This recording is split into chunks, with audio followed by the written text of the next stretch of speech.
I'm Greg Remke, and this is an overview of the Metabolic Revolution, overthrowing federal dietary guidelines and the energy balance theory of obesity, drawing from a paper I gave at the Association for Private Enterprise Education and a publication of the Goodman Institute, Did the Government Make Us Fat? I post at normalnutrition.substack.com and also direct programs for economic thinking. So let's run through this quickly. There was a metabolic mix-up. Scientists were misled by early theories of heart disease and obesity, and the consequence is the poor health of the majority of Americans. Now, the world is a complex network of interconnected systems and spontaneous orders. Scientists and engineers have long been misled by early theories or hunches and initial research findings. And you can find this across the spectrum of scientific research and processes. So lots of things were, once thought to be true and then discovered not to be true. So inside our bodies, the worlds are just as complex as on the outside, often misunderstood and misdiagnosed. And a challenge here is centralized funding of research narrows scientific research. And in the case here, two dietary theories captured public health programs, policies, and funding for decades. In addition, with the discovery of DNA, new pathways to understand and cure disease seemed to open, and funding just poured into DNA research and left metabolic research. The role of our mitochondria and our metabolism, hugely important in chronic diseases, and we're going to go through this story.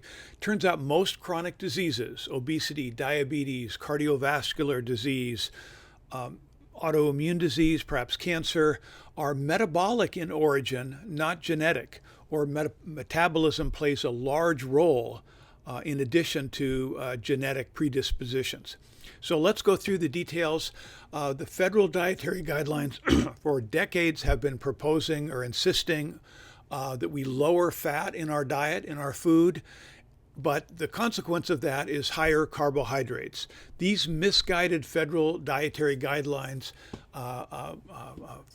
put into law in the 1980s and public health policy are the source, according to a wide range of researchers, of our current health problems. The Center for Disease Control reports 90% of the nation's $3.8 trillion in healthcare expenditures annually are for chronic diseases, obesity, diabetes, heart disease, mental health conditions.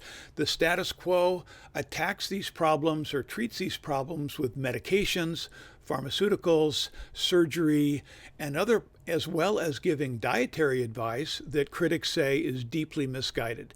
And you can see this chart from Nina Teicholz from her book, The Big Fat Surprise, at nutritioncoalition.us, a huge uptick in 1980s. Now, others have said, well, maybe this is caused by overuse of antibiotics, maybe by other changes, more sedentary lifestyle. So there's a number of different theories about what the source might be, and maybe different things work together.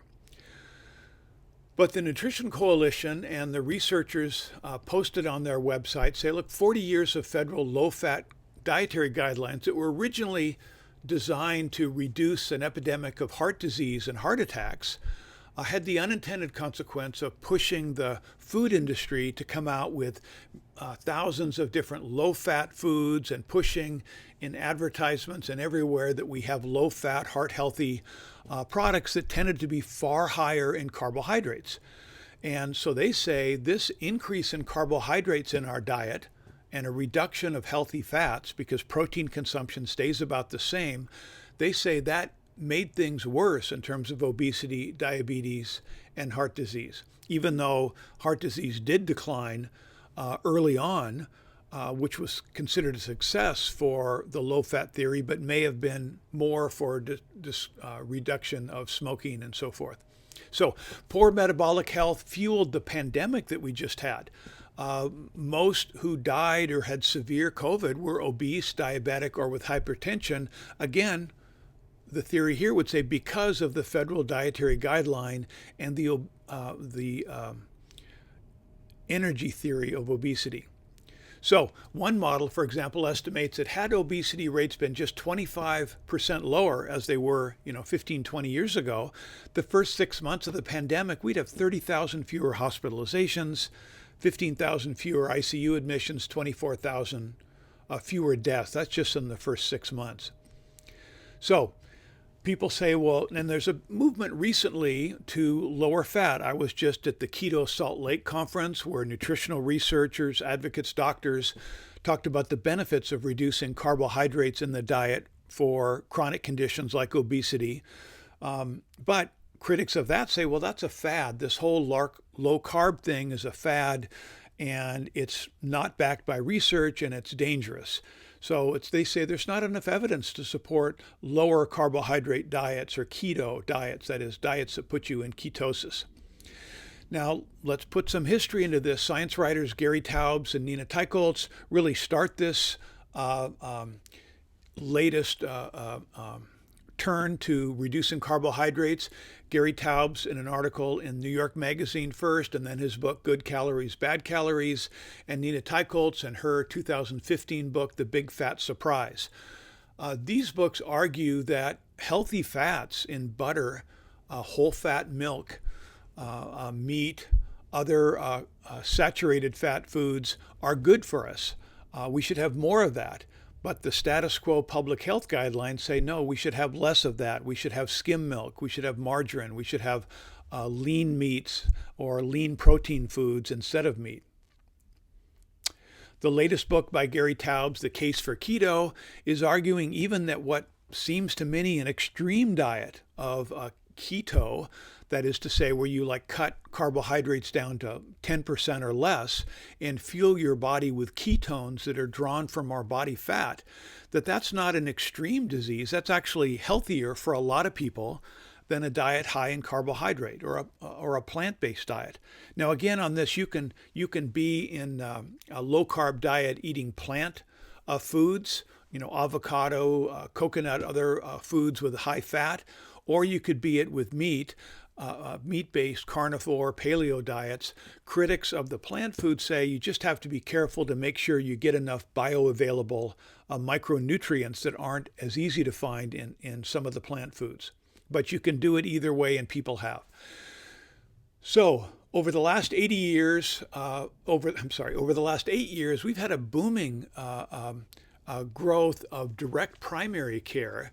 I just switched from one set of doctors to another care service that provides longer time per person. And a lot of the direct primary care is prescribing dietary changes for obesity and diabetes instead of medications, or is helping people reduce their medications, reduce their insulin, even come off insulin. Virta Health and other companies are making tremendous progress in this field. Now, there's dozens of books and conferences on low carb and keto nutrition. And critics say there's no long-term randomized control trials, but in fact, one of the reasons there aren't as many as should be is the government has refused to fund them. From the 1980s to I think 2002, even though I say 2012 here, there were no low-carb research funded by the government because public health officials believed the problem was too much fat in the diet, and anything that that advocated or researched reducing carbohydrates would of necessity push up fat and saturated fat.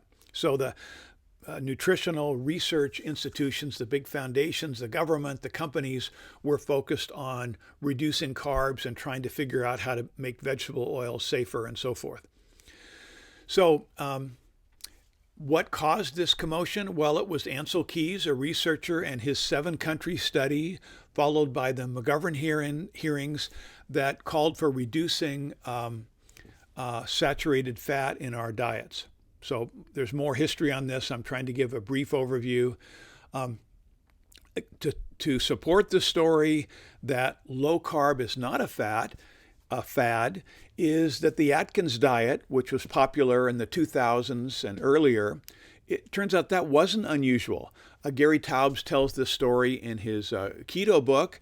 There was a popular 1961 book, Calories Don't Count, sold 2 million copies, the South Beach Diet, the original Atkins Diet, Protein Power, hugely popular.